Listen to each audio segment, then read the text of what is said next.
Hello and welcome back to Game Review. My name is Caleb Denby, and today I'm going to be taking you through a game, a classic game between Mikhail Botvinnik and Raul Capablanca.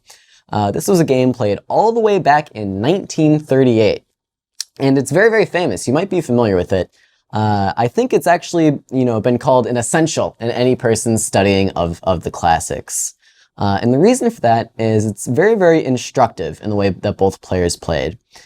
This was a tournament where it was nearing the end of Capablanca's career, actually. He was starting to have some health problems, and perhaps that contributed to this game. But it was a very, very impressive showing, nonetheless, by Botvinnik, and let's see how he achieved it. The game started 1d4, knight f6, c4, e6, knight c3, and bishop b4. Of course, going into the Nimzo-Indian defense. White chose to play e3, one of the main lines. Black continued with d5.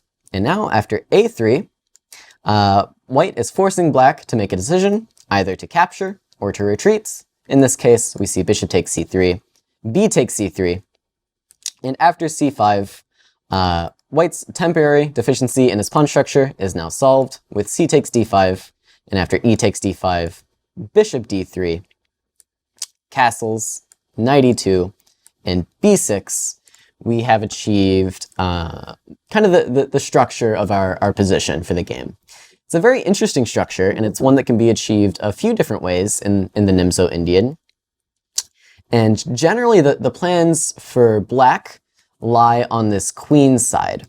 Black wants to expand on this queen side and make use of his pawn majority in order to create threats over here. And at the moment for white, it might be a little bit unclear what his plan's going to be, but in actuality, it all revolves around this move f3.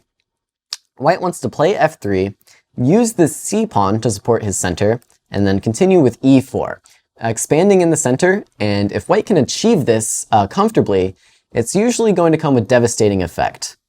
And so the character of this game is kind of such that black needs to play quickly on the queen side, because if you give white too much time, then e4 will come, e5 will come, and this expansion in the center will be devastating. So we'll see how both players approach this position then. White castles, first of all. Black plays bishop a6. This move is kind of essential to the opening for black. I've seen a lot of amateur players play a move like bishop b7 here, thinking that they're indirectly stopping e4 for the moment, but really this bishop is much more powerful than its counterpart here on b7. So it just makes good sense to play bishop a6. In the game, white chose to capture this bishop, drawing this knight out to a6, which is perhaps not its favorite square in the world. Here, white continued with bishop b2. This looks like a very, very strange move at first, but it makes a lot of sense once you keep in mind white's eventual plan. For example, let's just play some moves for white here. You can imagine, let's say, once we play e4, a big weakness is going to be our d pawn, and so we put this bishop here to support it for this eventual e4 break. That's the purpose of this bishop. So, going back, bishop b2 with the idea of supporting d4. We now see queen d7 from the black player, Raul Capablanca. And now this move a4 from white. And this one it's a pretty interesting decision from white to play a4. It's always risky, kind of, when you're playing moves on the side of the board where your opponent wants to play. In this case, it turned out to be a very nice idea. As I said, black's idea is to actually expand on the queen side. Moves like b5 and b4 are quite commonplace here. And so with a4, you're actually slowing down that expansion quite a bit by putting this pressure onto the b5 square. So a4, a very nice move. Rook f e8. White now plays queen d3, eyeing this knight on a6, and black makes the decision to play c4. And this is a very, very committal decision, and it's one that I don't necessarily agree with. In most of the lines that we're going to take a look at today, for example, let's say knight b8 was played instead, perhaps there's a problem on this square, but let's just play naturally, following the plans. This knight's going to come out to g3, this rook can come to d8, for example, and whenever white wants to play the move, we'll pass. Whenever white wants to play the move e4, he's always going to run into this problem where he doesn't have enough support for the d4 square. And this is really, really important for the black player. By having this pressure on d4, you can prevent white from playing e4 for quite a long time. It's very difficult, actually, for white to get enough support to defend this pawn. So, looking back, c4 is very, very committal in the sense that you're giving up almost all of that pressure on d4. Now the c3 pawn is more than enough defense for d4, and f3 and e4 might come quite quickly. That being said, the game's not over yet. We see queen c2, knight b8. This rook actually comes to e1, like I said, supporting the e pawn. Knight c6, knight g3, and now knight a5. And this is really where Capablanca started to lose the thread of the game. I had been saying this whole time, it's really important that black plays quickly on the queen's side, or else, f3 and e4 will come and white will have a crushing advantage.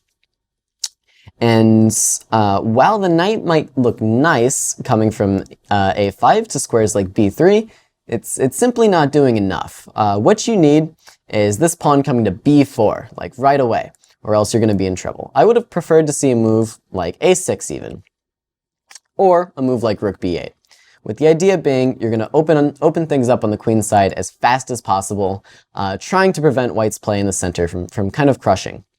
There are also options like knight e4. This is a good move to try and delay white's plans.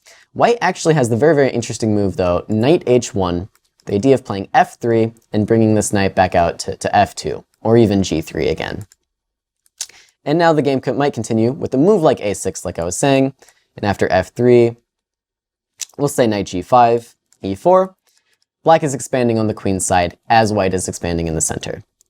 So that's how the game should have gone. Instead, though, we do see knight a5, and this idea is simply much too slow. White continues with the plan, playing very naturally. We see f3, knight b3, now e4. The point of this knight coming to b3 is that black can pick up this pawn, but now black has spent far too much time on the queen's side without creating any definite threats using this pawn majority. So we see e5 breaking through. This knight comes back to d7, and white really takes his time here. He starts with queen f2, stepping out of any potential trades. Black plays g6, white plays f4, and black's next move is pretty much forced. Of course, if you play some nonchalant move like queen c6, f5 is going to open things up, and black will be checkmated immediately. So, forced for black is to play f5 first. And then, of course, everybody's favorite rule in chess, white does not want to allow this f-pawn to stand. He doesn't want to keep things closed on the king's side. Black has devoted all of his pieces to the queen's side, so now Botvinnik looked for ways to open things up. Of course, the best way to do that here is with pawn takes pawn en passant. And you might think at home that this is maybe an unnatural move. And the reason for that is you've probably been told protected passed pawns are very, very, very powerful. But in this case, it's much more valuable to open up the king's side to get at that king where all your pieces are pointing than to keep a simple protected passed pawn. Because the fact is, let's say you play some move. The fact is, after knight f8, the black knight is going to be perfectly placed to blockade this e-pawn, and your attack is going to kind of stall for a bit. It's not really clear how you're getting at that king. So e takes f6, a very nice move, a very instructive move, opening things up on the king's side. We see knight takes f6, and right away, f5. And this is where you really start to feel the absence of these two pieces. All of white's major pieces and the knight are well placed attacking this king. We see rook takes e1, rook takes e1, rook e8, Capablanca desperately trying to trade off some of these pieces. This rook comes up to e6, rook takes e6, f takes e6, the knight is attacked, so we see king g7, this queen comes up to f4, aiming at the c7 square. Black desperately tries to get this queen back into the game, but it's simply too little too late. Queen e5 comes, queen e7 comes, and now the key moment in the game. This is why this game has become a classic. There's a very, very nice tactic here for white to simply win the game. I'll let you try to find it at home. Feel free to pause the video here. But this is, one of the most fantastic tactics in all of chess. Okay, of course, that tactic is to attack the king with bishop a3. This is a fantastic move. It's very, very instructive. Once again, you see the point of white's play. This black knight is totally sidelined on b3, not contributing to the defense at all. And by drawing this queen away at the cost of a full bishop, we now have the excellent follow-up, which I'm sure you all have seen at home, but if you haven't, feel free to pause the video again. Knight h5 check. And with the absence of the queen, this is more than enough to just win the game. Of course, you can't move the king because we'll capture the knight. And after g takes, we have queen g5 check. And no matter where you go, we take this knight with check. After king g8, e7, checkmate is threatened. And of course, Botvinnik had this all calculated. I'm sure you did at home as well. Queen a1 check, queen c1 check, king f2, queen c2 check, king g3, queen d3 check, king h4, queen e4 check, king takes pawn. And now you can't trade the queens because this pawn does get to promote this king, a very excellent defender of the h7 or f7 square.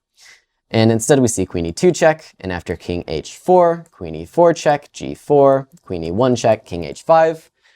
White is totally safe, no more checks. Botvinnik calculated it all the way to king h5. And here Capablanca was forced to resign, as there's simply no way to prevent queen f8 and e8 from coming onto the board when white would be totally winning. And so the reason this is such an instructive game is because you see black waste his time on the queen side, bringing that knight out to b3, and then bringing the queen out to win a pawn, when in fact you need to play much more quickly, much more actively, play for the plans, don't play to win a sidelined pawn. That isn't worth all that much. With that in mind, thank you very much for joining me on this episode of Game Review. My name is Caleb Denby, and I will see you in the next episode.